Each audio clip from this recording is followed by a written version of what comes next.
Hi hello welcome to Shakthi's kitchen. இன்னைக்கு bread வச்சு ஒரு டெசர்ட் எப்படி பண்ணுறதுன்னு பார்க்கலாம். அதுக்கு 4 பிரெட் ஸ்லைஸ் எடுத்திருக்கேன். இது எப்படி பண்ணுறதுன்னு பார்ப்போம். அதுக்கு பேனில் ஃபஸ்ட்டு கொஞ்சம் நெய் சேர்த்துக்கிறேன்.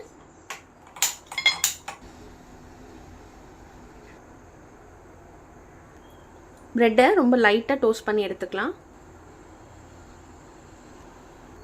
2 பக்கமே ஃப்ளிப் பண்ணிவிட்டு ரொம்ப லைட்டாக ரோஸ்ட் பண்ணி எடுத்துக்கிறேன். இதோட கலர் எதுவும் சேஞ்ச் ஆக வேண்டாம். நம்ம உடனே ஃப்ளிப் பண்ணி டர்ன் பண்ணிக்கலாம். இப்போது பிரெட் எடுத்துடுறேன் நான்.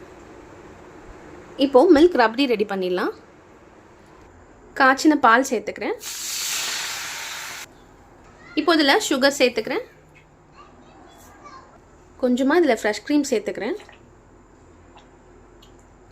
மில்க் மைட் சேர்த்துக்கிறேன்.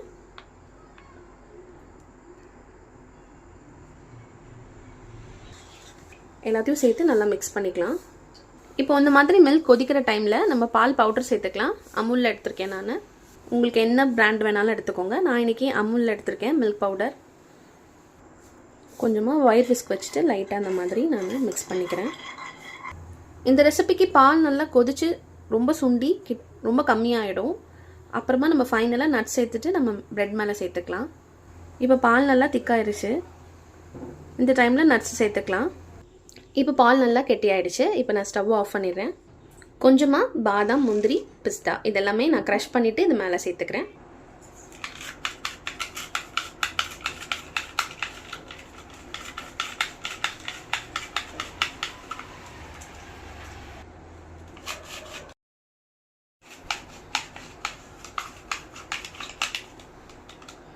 அவ்வளோதான். இப்போ நான் அந்த பிரெட் மேலே சர்வ் பண்ணிடலாம்.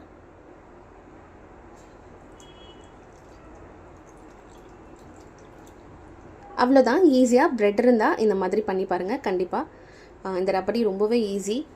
நீங்கள் வெறும் சுகர் அண்ட் நட்ஸ் மட்டுமே சேர்த்து பண்ணியிருந்தீங்கன்னா கூட இது ரொம்பவே நல்லாயிருக்கும். கண்டிப்பாக இந்த ரெசிபி ட்ரை பண்ணி பாருங்கள். மறக்காமல் சக்திஸ் கிச்சனை சப்ஸ்கிரைப் பண்ணிவிடுங்க. தேங்க்யூ ஃபார் வாட்சிங்.